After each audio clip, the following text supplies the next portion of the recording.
This will surprise exactly no one. I caved.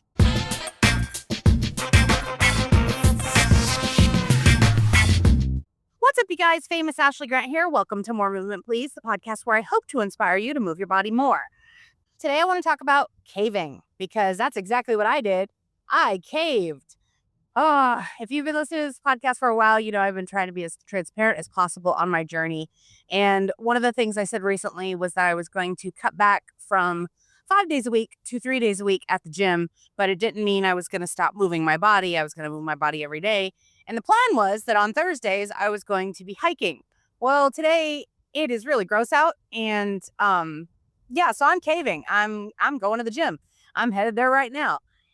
On the one hand, it feels like I'm caving in the sense that I was trying to commit to a full month of switching to this new schedule.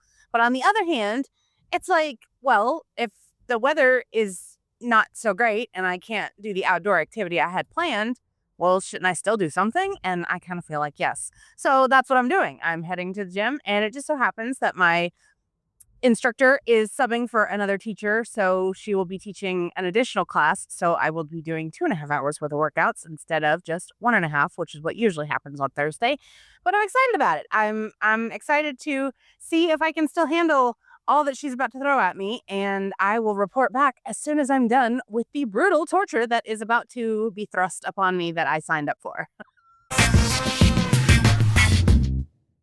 Okay, I am back from my Pilates and Tabata classes that I took today. I normally would stay for stretch, but I simply do not have time. I have to get back home because I have to take care of some work. But I am glad I was able to take these classes today.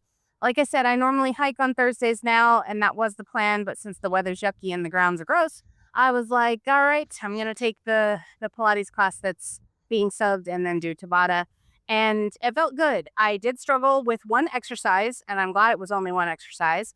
But other than that, I got through it just fine, and I'm very happy that I was able to do it.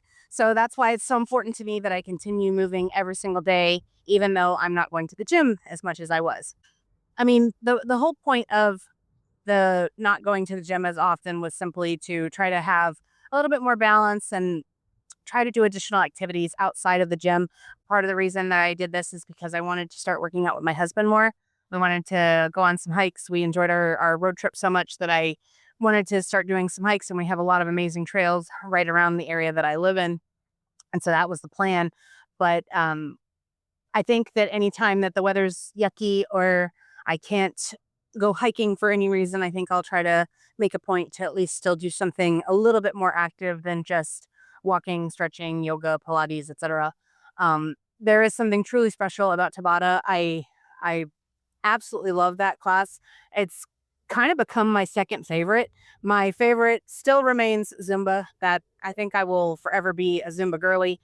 But in terms of like the full body workout plus weightlifting, Tabata is definitely my second favorite. I truly enjoy it.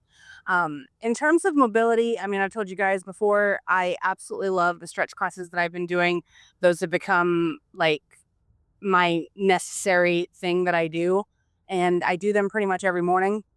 Anytime I don't do it, it's either that I woke up late or something has happened and I couldn't do it first thing in the morning, because that is my favorite time to stretch, is first thing in the morning. I think there's something important about doing it first thing in the morning because it, wakes up the rest of your muscles. It tells your body it's time to go. And it also helps you to just move throughout the day. And some people have actually been recommending to me lately that I start doing bedtime stretches, that apparently there are certain stretches you can do that will help you sleep better. So I think I'm actually going to start implementing that as well. If you guys have heard of any really good bedtime stretches, I'd love to hear from you. Hit me up at famousashleygrant.com/fitness. I love hearing from you guys. I'm about to do another round of reaching out to fitness experts to get their opinions on things and find out all the things, learn more, because that's what this whole thing is for me. Is it's a learning journey, and as much as it is a fitness journey, it's a learning journey. And I know I've got a lot to learn. I know I've still got so much work to do in terms of getting to my weight loss goals and my fitness goals, but I'm still loving what I'm doing. And I'm really grateful that I have the ability to kind of change my schedule whenever I need to. And yeah, so So yeah, if in the event that I can't for some reason do a hike, I will be going to the gym most like. I'm not sure how often this will be. I fully intend to try to commit to my plan of only doing the gym 3 days a week, but we'll see how it goes. I'm really not sure what the future holds, honestly, but I'm excited and I'm grateful that I was only struggling, like I said, with one exercise today. And other than that, I was able to get through it and I still used my 20-pound weights. And I'm happy actually because, using those 20-pound dumbbells shows me that I'm finally getting stronger and finally able to handle more than I was able to handle before. So, onwards and upwards, my friends. Have you worked out today?